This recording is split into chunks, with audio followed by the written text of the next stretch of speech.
2-3 দিন আগে তোমাদের দাদা ভাইয়ের একটা জিনিস হারিয়ে গেছে, সেটা খুব ইম্পর্টেন্ট একটা জিনিস, সেটা আবার আমার কাছেই রাখা ছিল। তো সেই জিনিসটা খুঁজে পাওয়া যাচ্ছে না, আমি যেখানে রেখেছিলাম সেখানেও নেই, তার আশেপাশে সব জায়গায় খুঁজে দেখেছি, ঘরের প্রত্যেকটা কোণা কোণা খুঁজে দেখেছি, কিন্তু কোথাও খুঁজে পাচ্ছি না। এই সুকেশটা যে দেখছো, এটা আমি দিনে 3-4 বার করে ঘাঁটি এই 2 দিন ধরে, যদি খুঁজে পাই, কিন্তু কিছুতেই খুঁজে পাচ্ছি না, জানি না কোথায় আছে, আদৌ ঘরে আছে কি নেই, ঘরে থাকলেও কোথায় যে আছে। তো আমি এই 2 দিনে ঘরের প্রত্যেকটা জায়গা, প্রত্যেকটা জিনিস কতবার করে যে খুঁজেছি তার কোনো ঠিক ঠিকানা নেই, কারণ জিনিসটা সত্যি অনেক ইম্পর্টেন্ট একটা জিনিস, খুবই একটা সেন্সিটিভ জিনিস। তোমাদেরকে পরে বলছি কি জিনিসটা হারিয়েছে। দেখো, প্রত্যেকটা জিনিস আমি কিন্তু এভাবেই উল্টে পাল্টে ভাঁজ করে রাখছি, খুলছি, দেখছি, মানে এই জিনিসগুলো কিন্তু আগে আমি দেখেছি, তাও আমার মনে হচ্ছিল যে আরো দেখি যদি খুঁজে পাই, তাই খোঁজা জিনিসটা আবার খুঁজছি। তো এরকম করে খুঁজতে খুঁজতে জিনিসগুলো আর কতবার করে যে খোঁজা হয়ে গেছে, এই কাপড়গুলো কতবার করে মেলছি, কতবার করে ভাঁজ করছি, কোনো ঠিক ঠিকানা নেই। তো তা মনে হচ্ছে যে খুঁজে দেখি যদি খুঁজে পাই। তাই যখনই সময় পাই, যখনই বাড়ি ফাঁকা থাকে, মানে আমার ছেলে যখন বাড়িতে না থাকে বা আমার বর যখন বাড়িতে না থাকে, তখন কিন্তু আমি পুরো জিনিসগুলো আবার বের করে আবার খুঁজি, কারণ ওর সামনে বারবার খোঁজাখুঁজি করলে ও বকা দেবে, জিনিস ঠিক করে রাখতে পারি না, আর পরে তখন টেনশন করি, ওইটা নিয়ে আমাকে বকা দেয় অনেক। তো সেজন্য ও আজকে বাড়িতে নেই, সকালবেলা শিলিগুড়িতে গেছে, আর ছেলেও গেছে ওর বড়মাদের সাথে পুজো দিতে। তো সেজন্য ভাবলাম যে এখন আবার একটু জিনিসগুলো বের করি। তো সেজন্য সুকেসের কাপড়গুলো এক এক করে সব কেবিনেটে বের করেছি, করে দেখেছি, দেখার পরে কোথাও খুঁজে পাইনি। তারপরে কাগজগুলো বের করেছি, কোথায় কি কাগজ আছে, সবগুলো আমাদের একসাথেই থাকে। তো আমাদের একটাই প্রশ্ন, যদি আমি কোথাও রাখি, যদি ভুলেও যাই, তো কাগজগুলোর সাথে রাখবো বা অন্য কোথাও রাখবো, কোথায় এমন রাখলাম যে খুঁজেই পাচ্ছি না। মানে সব জিনিস দেখার পরেও খুঁজে পাচ্ছি না, একটা দুইটা জিনিস না, সব জিনিসই খুঁজে দেখেছি, কিন্তু কোথাও খুঁজে পাচ্ছি না, বুঝতেও পারছি না আদৌ ঘরের মধ্যে আছে কি নেই, কারণ প্রত্যেকটা জায়গা তো খুঁজে দেখেছি, কিন্তু কোথাও খুঁজে পাচ্ছি না। তো সেজন্য অনেক টেনশন হচ্ছে। আর জিনিসটা সত্যি অনেক সেন্সিটিভ একটা জিনিস, অনেক ইম্পর্টেন্ট একটা জিনিস, যদি খুঁজে না পাওয়া যায় সত্যি অনেক ঝামেলা হয়ে যাবে, অনেক ঝামেলা পোয়াতে হবে। তো জিনিসটা হারিয়েছে, সেটার থেকে বড় কথা হচ্ছে জিনিসটার পিছনে এখন অনেক ঝামেলা হবে, আর সেই ঝামেলাটা এখন আমার বরকে পোয়াতে হবে। যতই আমার কাছ থেকে হারাক, জিনিসটা তো ওর নামেই সবকিছু আছে, তো সেজন্য ওকেই সবকিছু করতে হবে।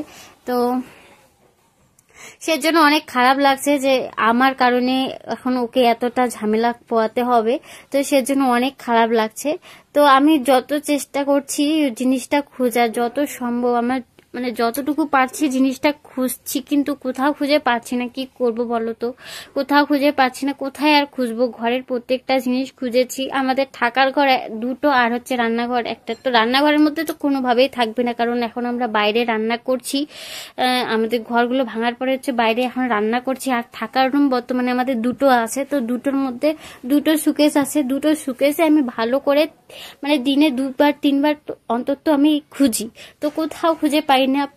আমার সাজগোজের জিনিস কোথায় কি আছে না আছে সব কিছুতেই খুঁজে দেখেছি, কোথাও খুঁজে পাচ্ছি না। আমি বুঝতেই পারছি না ঘরের মধ্যে থাকা একটা জিনিস কি করে উধাও হয়ে যেতে।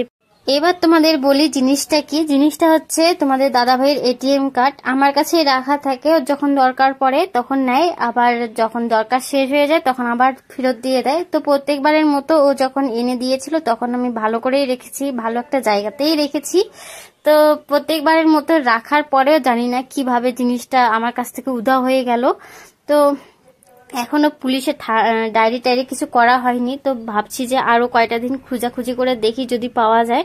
তো সেজন্য এখনো ডায়েরি টায়েরি কিছু করা হয়নি। তো এটিএম কার্ড হারালে তো ডায়েরি টায়েরি অনেক কিছু করতে হয়, অনেক ঝামেলা থাকে, তো সেটাই হচ্ছে টেনশন। তো দেখি কি হয়, আরো 2-1 দিন দেখি। এভাবে খোঁজাখুঁজি করতে করতে যদি পেয়ে যায় তাহলে তো খুবই ভালো কথা, আর যদি না পাই তাহলে শেষমেশ থানাতেই যেতে হবে, ডায়েরি করতে হবে, আরো কি কি সব নিয়ম আছে সবগুলো করতে হবে, না হলে আবার নতুন এটিএম পাওয়া যাবে না। তো এখনো ওই অবস্থায় আছে, কিছু করা হয়নি।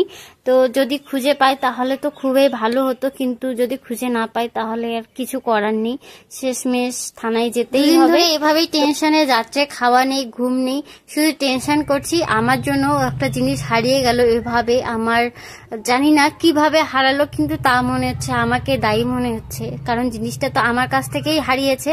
তো সেজন্য কিছু ভালো লাগছে না, শুধু সবসময় টেনশন হয়। আর মনে মনে শুধু একটা কথাই ভাবি, এভাবে খোঁজাখুঁজি করতে করতে যদি হঠাৎ করে এটিএম কার্ডটা বেরিয়ে আসে, যদি খুঁজে পাই তাহলে কত ভালো হতো। তো সেজন্য খালি খুঁজেই চলেছি, কিন্তু আর খুঁজে পাচ্ছি না। তো বন্ধুরা কি বলবো, আর টেনশনে মাথা কাজ করছে না, 2-3 দিন ধরে এরকমই চলছে, সমানে খুঁজে চলছি, কিন্তু কোথাও কার্ডটা খুঁজে পাচ্ছি না। সত্যি এখন সময়টা খুব খারাপ যাচ্ছে আমাদের, সত্যি খুব খারাপ যাচ্ছে। এখন কার্ডটা খুঁজে না পাওয়া গেলে কত ঝামেলা হবে। তো অনেক জায়গায় খুঁজেছি, অনেক জায়গায় বলতে সব জায়গায় খুঁজেছি, ঘরের প্রত্যেকটা জায়গায় খুঁজেছি, কিন্তু কোথাও খুঁজে পাইনি। জানি না খুঁজে পাবো কিনা, টেনশনে মাথা কাজ করছে না। তো বন্ধুরা ভিডিওটা আর বড় করছি না, এখানেই শেষ করলাম। টাটা, ভালো থেকো সবাই, সুস্থ থেকো।